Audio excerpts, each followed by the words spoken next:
in this warm-up, just make sure you're careful about how you're setting up your proportions. Don't use a partial side unless you're using another partial side with it. Let me just go over real quick what is allowed and what is not allowed. Are you watching? Okay. 8 is to 24 as 6 is to y minus 3. That is allowed. Here's what's not allowed. 8 is to 24 as x is to x plus 21. Do you see why one of those is allowed and one of those is not allowed? Can you tell? Sure, Edriel, that's fine. Do you guys see the difference when I can use 8 over 24 versus when I can't? The reason the top one works is that is the whole side over the partial side. The whole side over a partial side equals a whole side over a partial side. That is okay. But this one, it's a whole side over a partial side equals the whole bottom over the whole bottom. I didn't use any partials in that next one. So be really careful when you're setting these up that your left ratio matches your right ratio, the way that you're doing it, okay? All right, so how would we solve for x, Miss Tanton? Because solving for y is not too bad, but how would we solve for x? Well, you would need to do 8 is to something as x is to x plus 21. What is that something? What would I need to compare 8 to? Can't compare it to a partial side. There we go, the whole side. You would need to add these together, and now you could compare it to 32 and cross multiply that. Cross multiplying, we have 32x equals 8x plus 168. Nope, nothing cancels. Definitely not. You're not allowed to cancel things over addition. Remember, we have this addition right here. It's like a big no-no to divide before you add, order of operations. So you cannot cancel those x's out. Okay? Quan says that y is 21. Are we okay with that?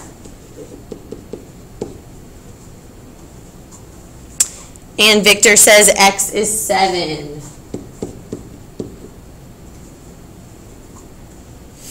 What was the scale factor, by the way, from the small to the large? What was the scale factor? Not that I asked you this, but I'm asking you now. From the small to the large, it was 4. Yep. So 8 times 4 is 32. 6 times 4 is 24. So we could have known this whole side is 24, and then we could subtract 6, and that could help us get y if you like using the scale factor way. It doesn't matter. If x is 7, 7 times 4, this should be 28. 7 plus 21 is 28. So always plug your answers back in and make sure they make sense. All right, let's look at those homework answers. Ooh, that was a good homework. Did y'all do this homework? That was a fun homework. I love this lesson. Okay, so Edriel, you were asking about 3 through 7, saying that you didn't know how to do it because you didn't know the diameter. Find the ratio of the diameters of the cylinders. So the cool thing about yesterday's lesson is that everything in two similar figures, everything that's 1D is going to have the same ratio, whether it's a height, a width, a length, a radius, a diameter. It doesn't matter what it is, it's going to have the same ratio when you reduce the ratio. So you're right, I don't know the diameters of either of those, but I know that the ratio of the diameters is going to be 5 to 8 or 8 to 5 because they didn't say which one to put first, okay? So that is the 1D ratio. That's going to be true for the length, the width, the height, the diagonal. It's going to be true for everything because these are similar figures. This is the same shape, just blown up larger. So the diameters, whatever they are, it's going to reduce to 5 to 8 or 8 to 5. No, Edriel, no, I gave you the heights. The height is 8 and the height is 5. But what I'm telling you is that even though we don't know the diameters, height is 1D and diameters are 1D. I put a 2 up. They're both 1D, and so they both reduce to 5 to 8. Everything 1D in this figure is 5 to 8. Everything 2D is 25 to 64. Those are the heights. They're not the ratios, they're the heights, and when you put them together, you get a ratio. Next, we're looking at number 20. Clear the ink. Okay, number 20 says if the volume, okay, well, first of all, number 20 says two similar cones have surface areas of 225 and 441. So I'm going to put a fraction. So I'm going to put second over first just to get in the habit, but you don't have to put second over first. And then above it, I'm going to make a note that those are 2D. That's a 2D ratio. If the volume of the smaller cone, okay, the volume of the smaller cone, I put the smaller on bottom, so I need to put this on bottom. Find the volume of the larger cone. The left is 2D, the right is 3D. You cannot ever cross multiply these. Pretend like they're in a fight. They're not getting along, they don't agree, so they're not ready to be cross multiplied. Now the thing is, we want our answer to be in 3D. That's where X is. We need to end up in 3D. You can't convert a 2D number straight to 3D. Well, you can, but we're not going to be raising it to fractions of powers. So anyways, you're going to need to convert it to 1D by taking the square root, and then you need to cube it. And that's how you're going to get to 3D. In the problem before, you already had, in number 19, you already had to convert it to 1D. So you've probably already done that. Okay, so let's convert it to 1D. We're going to take the square root of both of these. So we're going to get 21 over 15. Yep, okay. 21 over 15. That's the 1D ratio. Now we need it to be 3D, so we're going to cube it. 21, well, you know what I would do first before I cube it? I would reduce it. 21 divided by 15, math, enter, enter, 7/5. So let's write down what we have so far. 7/5, and then we still have this over here, 1D, 3D. Not allowed to cross multiply because they don't match, so cube it and cube it. Now you can cross multiply. So 7 cubed times 250, enter, divided by 5 cubed, enter. 686 cubic centimeters. Okay, looking at number 22. If the surface area, oh, well, once again, we have to use this up here. Two similar prisms have volumes of 125 to 343. Okay, so I'm going to put second over first, even though you don't have to, like I said, and I'm going to make a note that that is 3D. It says if the surface area of the larger prism, the larger one, is 245, find the surface area of the smaller one. We want our answer to be in 2D. You can't go straight from 3D to 2D. You have to go from 3D to 1D by taking a cube root, and then you need to square it to get it to 2D. It's 2 steps. So let's do it. Everyone remember how to cube root something? Math 4. Cube root of 343 is 7. Math 4. Then you type in 125 and you get 5. So 7 to 5 is the 1D. It's the scale factor. It's the 1D ratio. I need everything to be 2D. Okay? So I'm going to write my 1D. 7 is to 5 as 245 is to X. And to make this 2D, I'm going to square each of those. Now we can cross multiply. 5 squared times 245, enter, divided by 7 squared, enter. 125 centimeters squared. Okay, now we're on number 16. Look at 16 with me. Triangle ABC is similar to triangle DEF. Let's just draw a picture. Why not? Let's just draw a picture. ABC similar to DEF. AB is 18. DE is 3. The area of ABC is 72. Find the area of DEF. So I'm going to put second over first. 3 is to 18 as x is to 72. The biggest mistake I could make would be to cross multiply those. That's what people do. They forget this whole lesson and they just cross multiply them. You can never cross multiply a 2D with a 1D. They don't equal. These ratios right now do not really equal, even though I'm putting an equal sign between them. They don't equal because they're in different dimensions. They're like on different planets. Okay? So we want our answer to be 2D. So we need to make everybody 2D. We need everyone to agree. Okay, so I was going to make a political analogy, but I'm not. Okay, so we're going to square, and that turns that into 2D. And now we're allowed to cross multiply. Ready? 3 squared times 72 divided by 18 squared. 2. The last one you asked about was number 18, so let's do it. 2 similar triangular pyramids. Oh, the reason y'all asked about this one was because it was different on ours versus theirs. Do you still want me to do number 18? Okay, number 18, sorry about that. 2 similar triangular pyramids have surface areas of 121 and 81. So I'm going to write second over first, and I'm always going to note what dimension. It's surface area, so it's squared. If the edge, oh, here's a key word, edge. Edges are lengths, they're segments. Edges are 1D. If the edge of the larger pyramid is 22, find the corresponding edge of the smaller pyramid. We are not allowed to cross multiply because our little bubbles don't match 2D and 1D. Okay? We want our answer to be 1D. So we need everyone to agree on 1D. How do you make 2D 1D? Well, you square root it. So 9 is to 11 as x is to 22.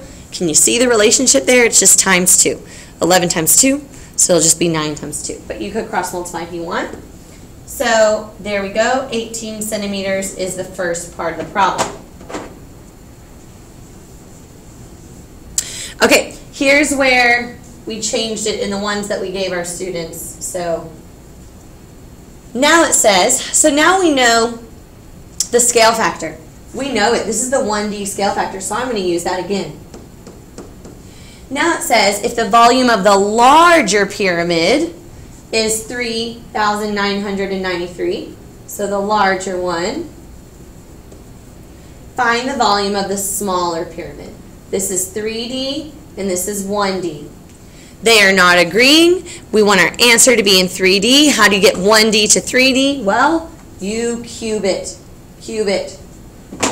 So 9 cubed times 3,993 divided by 11 cubed. And you get a beautiful answer. 2,187. Cubic centimeters, by the way, we always put units. So we don't have a new lesson today, but we're going to do some word problems together, and this will help you out on today's homework assignment. So what's cool about this problem is I didn't have the whole backstory to this problem, but actually in some of the world wars, when they were planning on trying to get across rivers and trying to move troops around, they actually used similar triangles because they didn't want to wade through the river and find out how wide the river was, so on and so forth. And so you can actually set it up to use similar triangles to find distances that you can't actually measure. People do it all the time to find the height of a building. You're not actually going to get a ruler and measure the height of the building. You can use proportions and shadows and stuff like that to find the height of the building. So using similar triangles can help you find measurements that you can't actually measure. It's called indirectly measuring. Okay? So in this example, you're never allowed to set up a proportion unless you know the triangles are similar. So first let's show that they're similar, and then we're allowed to set up a proportion. We have vertical angles here, so I know that these two triangles are similar by angle-angle similarity. Now I'm allowed to set up a proportion. You can start anywhere you want. I'm going to start with 40. 40 is to x as 20 is to 72. And you would just cross multiply. Easy, easy. Just using a word problem, using similarity within a word problem. Final answer V, what'd you get? Alright, so we get, cross multiply, it's 144 meters wide. I would not want to have to go across that. Okay? Next one, find the distance across the water. I'll give you a minute to set that up before I reveal the proportion. Please just promise me that you're not doing this. Please, please, please promise me you're not doing that. Maybe.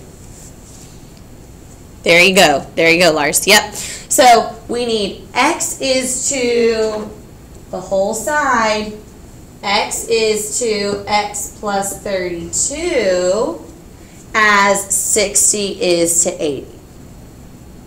So that's very important. When you cross multiply, you're going to need to distribute. 80x equals 60x plus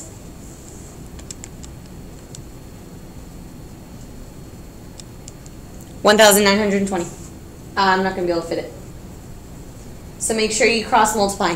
60 times x and 60 times 32. Anna, what'd you get? Awesome, Anna. Thank you. 96. Well, that was a weird 9 meters. 96 meters across. To estimate the height of a pole, a basketball player, exactly 2 meters tall, what are we in Europe? 2 meters tall? Stood so that the ends of his shadow and the shadow of the pole coincided. His shadow was 16 meters. His shadow was 16 meters.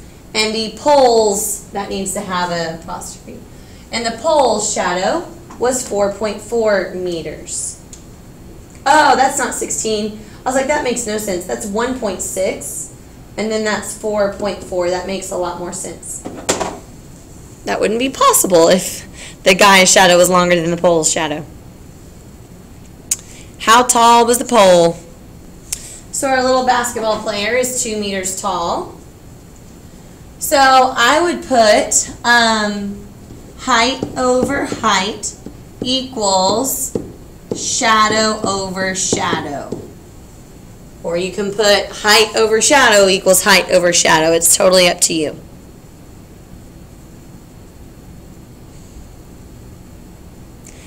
How tall is the pole?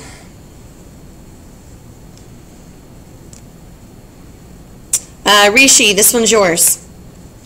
Thank you very much. 5.5 meters.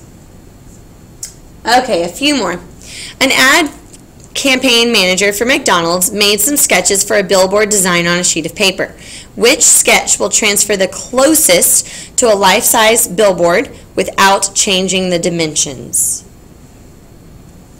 So the thing about this problem is that if they use the wrong sketch and they try to put it on that 14 by 48 feet billboard, then something's going to get cut off, right? If they pick the wrong sketch, it's not going to fit. So the sketch needs to be similar to the real billboard. The ratios have to equal. So did you find which one? Did you get A, B, C, or D? Yeah, everyone, it's a free-for-all. Y'all getting B? How did y'all set this one up? Did you do proportions? Like you could say 2 is to 14, height is to height, as 6.9 is to 48. Height is to height as length is to length. Now, it's not going to be exact because it says which one is the closest. So are those ratios pretty close? 1.428 and, sorry, 0.14285 and 0.14375. So those are pretty close. Those both round to 0.14. It was the first one you did. Okay.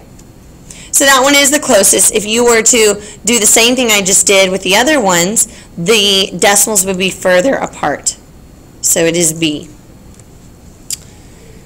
You can go ahead and leave if you need to. Sorry, I'm going over. This artist used a photograph to guide his painting of the American flag mural. He used a scale factor of 3.5 feet on the mural equals 1 inch on the photograph. What are the dimensions of the photograph? So in this one we want to be careful. Even though it said he used a scale of 3.5 feet equals 1 inch on the photograph, that's not a scale factor. Because remember, I taught you scale factors don't have units. Be careful. That's just a scale. So the scale is 3.5 feet to 1 inch. That's not the scale factor, which is a tiny technicality, right? So we could say 3.5 feet is to 1 inch as, how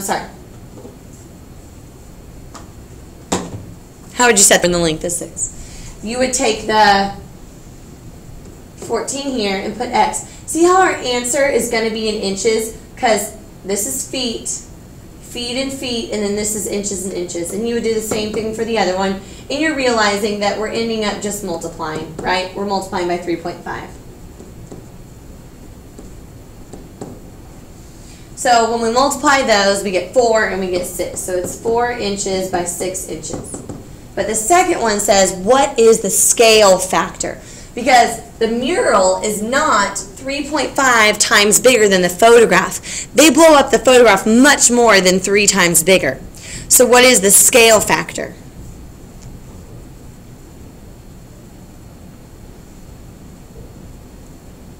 So remember, scale factors don't have units. So it's 3.5 feet to 1 inch. That is not okay because we're in feet and inches. So you need to convert them both to feet or convert them both to inches. I recommend inches, right? So if I want to convert feet to inches, I multiply by 12. That way we'll be inches to inches. Very good. 42 inches to 1 inch. So what is the scale factor? The inches cancel. The scale factor is 42, or 42 to 1. So the mural would be 42 times bigger than the picture. All right, that's all we're going to do for today. We do have a partner quiz tomorrow over anything similarity. Anything is fair game. It's over similarity, partner quiz tomorrow, and you're going to do the odds. You're going to do the odds to your worksheet and turn it in online. Thank you.